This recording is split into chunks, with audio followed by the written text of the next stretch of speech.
सोते समय हमें खर्राटे क्यों आते हैं? देखिए, सोते हुए व्यक्ति के नाक से अपेक्षाकृत तेज आवाज़ निकलती है तो इसे खर्राटे लेना कहते हैं।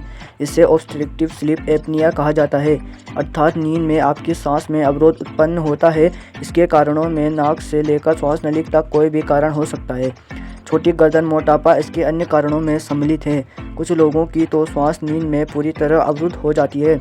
यह एक गंभीर अवस्था है और लंबे समय में यह आपके हृदय और मस्तिष्क पर बुरा प्रभाव डालती है। इसकी अवस्था में नींद पूरी नहीं होती और व्यक्ति को दिन में भी थकान लगती रहती है।